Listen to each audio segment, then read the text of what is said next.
Hello，上次合好咗琴身，咁今日要做包邊。咁包邊咧，主要係用嚟保護吉他面背板嘅邊緣位置嘅。而吉他面板有包邊同冇包邊咧，聲音會有少少唔一樣嘅。咁包邊呢個程序咧，係好多初學整吉他嘅朋友覺得好難做得好嘅。咁我依家分享下點樣可以做好包邊呢個程序。第一步先要打磨側板。如果你拎把直角尺上望咧，你會發現側板有啲位置咧係波浪形嘅，唔係好平嘅。咁我哋要將成個側板整平佢。咁樣先會比較容易做一個靚嘅包邊。咁第一步咧，我會先喺面板邊緣位置上啲重膠。咁等陣行攞機嗰時咧，啲毛刺會少啲嘅，同埋撕包邊膠紙嗰時咧，都冇咁容易破壞木纖維。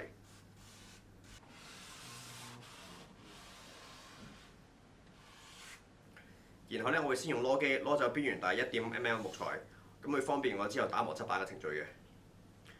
咁喺用攞機攞面配板嗰時咧，傳統上你要留意嗰個切割方向，通常都係由高位向低位，高位向低位，呢邊都係由高位向低位，高位向低位，咁樣會冇咁容易扯爛啲木材嘅。咁其實由於我哋切割範圍好細咧，就算你唔係根據我啱啱嗰個方向嚟切咧，一般嚟講，只要你把刀夠利嘅話咧，都冇嘢嘅。記得喺用任何電動工具之前，安全裝置。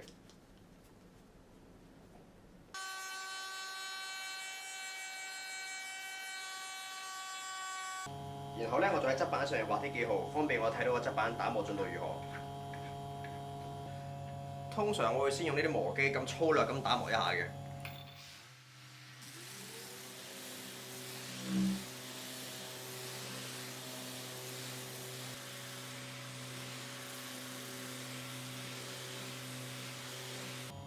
然後去到呢啲腰位磨機磨唔到嗰時咧，我就用呢個 rolling pin sander。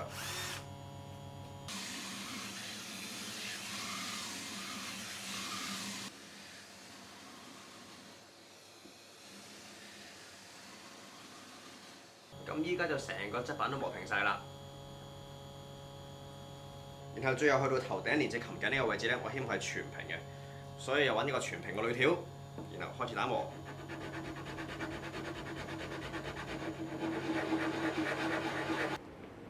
咁喺打磨側板嗰時咧，你需要考慮點樣固定你嘅琴身。咁你見到我用嘅咧係一個真空吸。咁如果你冇呢啲設備咧，可以用鼓法，雙腳夾住，然後用刮片或者呢啲圓形嘅沙紙筒慢慢打磨，效果都一樣嘅啫。側板打磨好晒啦，然後要準備切包邊槽啦。咁切包邊槽有幾種方法嘅，鼓法係咁嘅，刀仔，然後戒咗個氹之後咧，就攞個鑿仔去鑿。當然，以下我會示範啲現代嘅方法。咁用攞機嚟切包邊槽咧，因為吉他嘅面背板都有弧度嘅。如果你直接將個攞機坐上去切咧，通常你切出嚟嗰個槽咧就唔係好靚嘅。咁一般咧，我哋會有一個可以垂直升降嘅攞機架，然後咧有另一個架將成個吉他晾起，然後咧你需要調整每一個邊位，都盡量接近90度直角嘅。咁一切準備就緒，帶上安全裝置就開始切啦。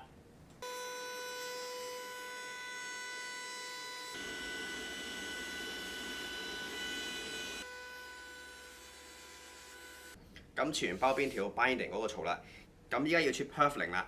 咁 purfling 咧即係平時你面板上面見到嗰啲裝飾線。咁同 binding 唔同 ，binding 係真係有保護作用嘅 ，purfling 咧主要係用嚟裝飾嘅啫。咁我依家準備切 purfling 啦。咁我示範用另一種工具，一個可以手揸住垂直升降嘅攞機架，安全裝置。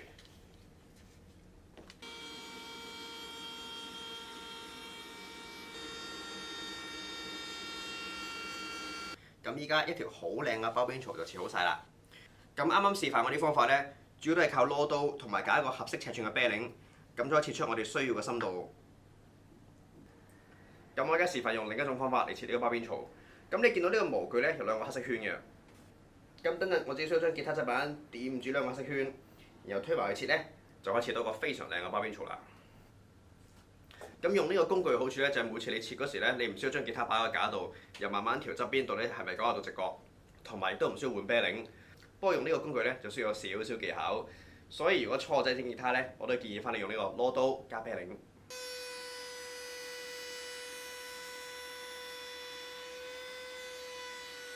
咁我已經預先熱彎咗呢啲包邊條。咁第一步咧，我將佢哋裁到差唔多尺寸先，對翻個腰位先，腰位喺呢度，又做翻個記號。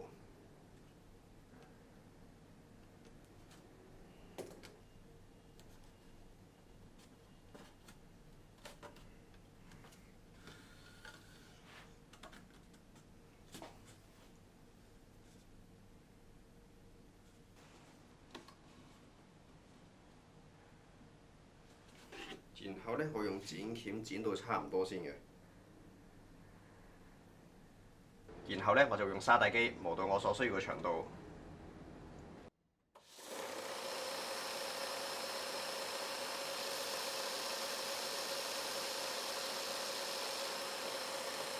咁預先 fit 好晒所有包邊條咧，可能要花少少時間，但係就唔需要驚之後落咗膠水之後手忙腳亂。咁我自己黐 binding 咧，一般都用 high glue 嘅。咁如果你手腳唔夠快嘅話咧，當然用翻 Titebond 安全啲啦。咁依家包緊啲咧，之後嗰啲修補程序就可以做少好多啦。咁如果你用 Titebond 嚟黐嘅話咧，你可以一開始搽晒成條 channel 或者搽半條都得嘅。咁我用 high glue 咧，通常我就唔會一次過搽晒嘅。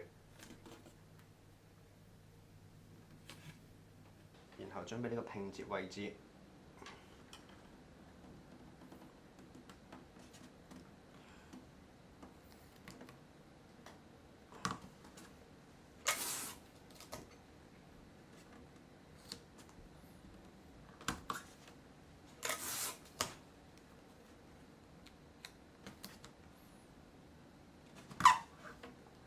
咁通常去到最後呢個包邊條我哋長咗少少嘅，咁依家打磨啲啲。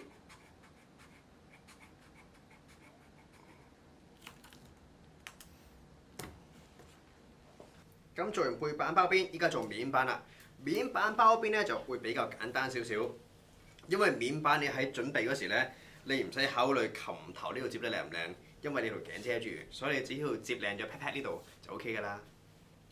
啱啱喺背板咧，我淨係做一個簡單嘅 binding 啫，而喺面板咧，我會用呢個 binding 加 purfling 一齊嘅。咁你可以選擇兩條線一齊黐，而我自己要中意分開，先黐個 purfling 先嘅。如果你好似我咁分開黐咧，好處咧係你比較容易喺啲接駁嗰時對得靚，因為你唔使一次過對兩條線。壞處就要花少少時間啦。咁等陣我會搽膠水，將呢個 purfling 擺上去，然後外面咧揾條膠條笠住佢，然後再黐膠紙嘅。咁等個膠水乾咗之後咧，我就拎走呢條膠條。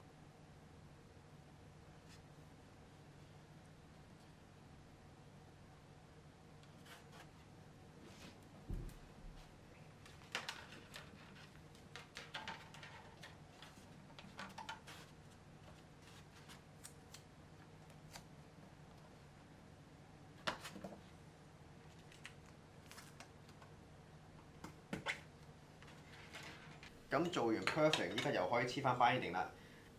咁面板 binding 咧，因為琴頭位置嗰度會有琴頸遮住，所以只需要駁靚 pat pat 個接口就 OK 啦。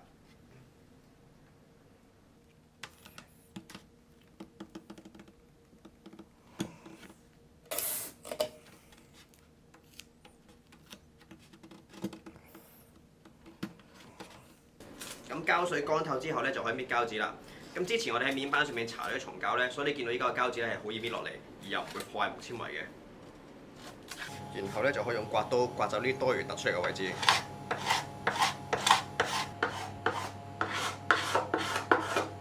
然後刮到差唔多咧，又係時候出動呢個 bowling pin sander。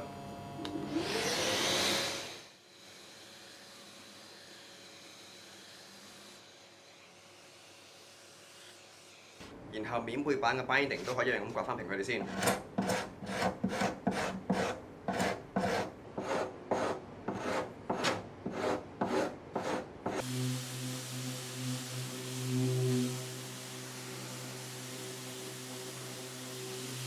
咁成支琴就初步打磨好晒啦，依家講解一下點樣修正啲小誤差。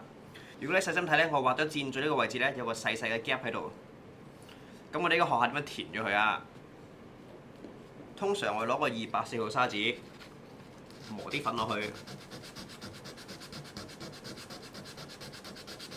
填滿個窿之後呢，加少少 StillMac 嘅10號出糧膠，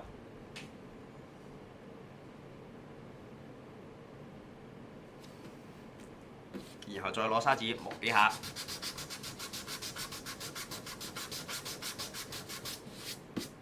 搞掂。咁依家成個琴身就做好晒啦。咁呢一集都係成個吉他製作系列第一季嘅最後一集，會完喺琴身呢一部分。至於第二季呢，我就開始做琴頸部分，但係俾啲時間我，等我得閒先拍。咁喺第二季系列開拍之前呢，可能會補拍一啲小細節嘅，例如係解答下啲觀眾問題啊，介紹下唔同材料、設計同埋用啲咩工具等。有興趣學整木吉他，又或者想預約維修及 set up，都歡迎 inbox 我。好，第一季就此結束，我哋下集再見，拜拜。